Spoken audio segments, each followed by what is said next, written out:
परिषद के अध्यक्ष नरेंद्र गिरि की मौत के बाद नए अखिल भारतीय अखाड़ा परिषद अध्यक्ष को लेकर तनातनी चल रही है, जिसको लेकर 25 अक्टूबर को प्रयागराज में बैठक भी प्रस्तावित है। लेकिन उससे पहले ही बैरागी और उदासीन अखाड़ों ने अखिल भारतीय अखाड़ा परिषद का नया अध्यक्ष घोषित कर दिया। वहीं श्री पंचदश नाम जूना अखाड़ा के संरक्षक श्री महंत हरिगिरी ने कहा कि 25 अक्टूबर को बैठक बुलाई गई है। बैठक में सभी 13 अखाड़े के संत सर्वसम्मति से फैसला करेंगे और उसमें जो भी निर्णय होगा उसके बाद ही अध्यक्ष पद की घोषणा होगी। अभी इस बैठक और अध्यक्ष पद का कोई औचित्य नहीं है। वहीं बैरागी और उदासीन अखाड़े ने सन्यासी से अलग होकर अपना अध्यक्ष महंत नरेंद्रपुरी महाराज और महामंत्री महंत राजेंद्र दास महाराज को बनाया है और नई कार्यकारिणी भी बनाई है। जबकि अखाड़ा परिषद के महामंत्री हरिगिरी की ओर से 25 अक्टूबर को प्रयागराज में बैठक बुलाई गई है, जिसमें निर्णय होना बाकी है।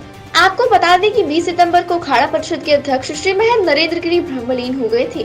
उनके आकस्मिक निधन के बाद परिषद के अध्यक्ष देवेंद्र सिंह शास्त्री बतौर कार्यवाहक अध्यक्ष अखिल भारतीय अखाड़ा परिषद के कार्य की देखरेख कर रहे थे। रात देखिए, जहाँ तक उत्तराखंड के भौगोलिक स्थिति चिंताजनक है। कुछ न लोगों के षड्यंत्र के द्वारा दिल्ली और तमाम प्रदेशों में बैठक होती है, जो मानव के बहुत बड़े शत्रु हैं। उन शत्रुओं की तमाम जो मानव के न वो किसी के थे, न किसी के हैं, न किसी के रहेंगे।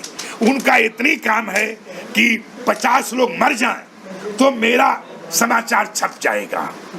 ऐसे लोगों से सबको बचना चाहिए, बचाना चाहिए और उन्हें किसी कीमत पे उनसे सख्ती के द्वारा कार्रवाई करना चाहिए कि कहीं से कहीं तक मतलब उनको बढ़ावा न मिले।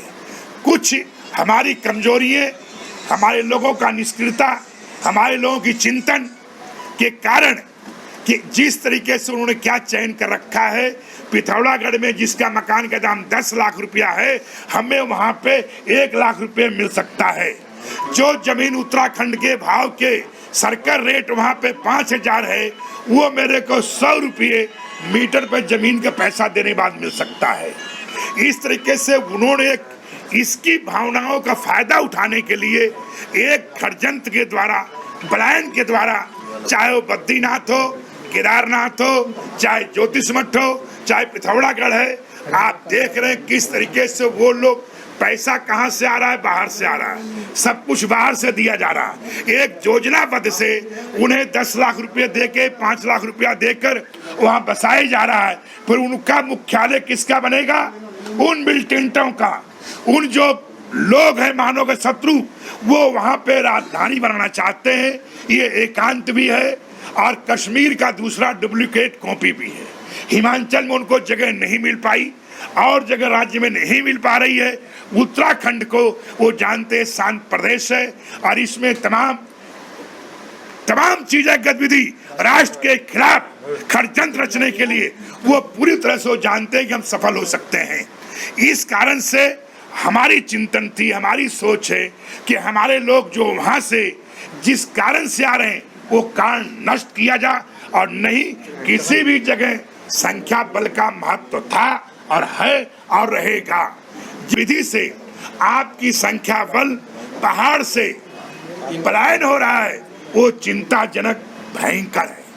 भयंकर स्थिति बनती जा रही है। क्या बद्रीनाथ में 5000 पंडे हैं कि नहीं हैं? क्या गौरी कुंड में उतने लोग हमारे हैं कि नहीं हैं? क्या पिथौरागढ़ में हमारे हैं कि नहीं हैं? जो हमारे मकान जो हैं, जो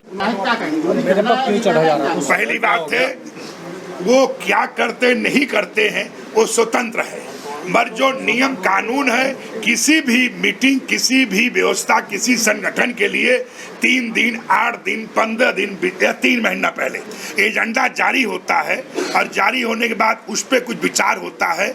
हमने ठीक सोसाइटी के नियम के अनुसार बैठक 25 तारीख को आहूत प्रयागराज निरंजनी अखाड़ा गंगा तट पे भागीरथी के चरणों में मैंने बैठक की आहूत किया गया है और वहाँ कोई भी जो था वहाँ बैठता और अपना हाथ उठाता, अपना बहुमत सिद्ध करता तो और भी अच्छा लगता। जो तरीका है प्रजातंत्र का, बाकी मतलब जो है निश्चित है, जो व्यवस्थाएं हैं सब स्वतंत्र हैं। कोई भी अपने आप प्रत्येक अखाड़ों के वो कहते हैं महाराज हमको भी अध्यक्ष मान लीजिए, हमको भी अध्यक्ष मान लीजिए। हर आदमी अध्यक्ष बनने को तैयार है और उसका मूलतः अधिकार भी है, राइट भी है। कोई भी अध्यक्ष बनने के लिए दावा ठोक सकता है। मगर बैठक जो बुलाई गई है, जो सदन बुलाए गए हैं, कितने लोग उपस्थित होंगे वो 25 तारीख को मालूम पड़ेगा। 25 तारीख के आगे भी बैठक 1-2 बुलाई जा सकती है। किसी प्रकार से कोई आवेश में, या क्योंकि आवेश में विवेक शून्य हो जाता है।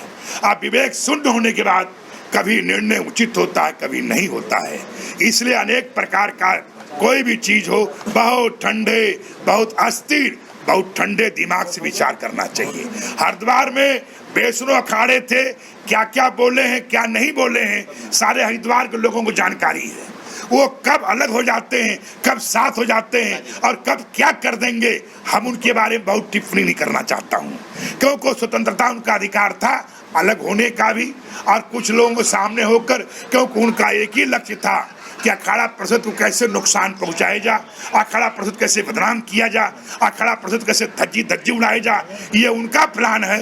बट निश्चित मेरा ये पूरा विश्वास है प्रजातंत्र में कि आपके सामने बहुमत के आधार पे और सर्वसम्मत से चुनाव करना पहला मेरा काम है। उन अखाड़ों में तमाम लोग हैं जो मेरे साथ भी हैं। उसमें बहुत लोगों का कार्यकाल समाप्त हो चुका है, बहुत लोग अखाड़े ने उनके बगावत पे हैं, बहुत लोग उनसे खिलाफ हैं। असली जो पदाधिकारी हैं बहुत मेरे साथ भी संबंध स्थापित कर रहे हैं और हमसे लोग मिल रहे हैं। प्रकार की व्यवस्थाएं हैं। अगर मैं एक ही भगवान तक से कहूंगा, सबको सद्बुद्धि सद्विचार दे, सब 25 तारीख के बैठक में भाग ले और भाग लेकर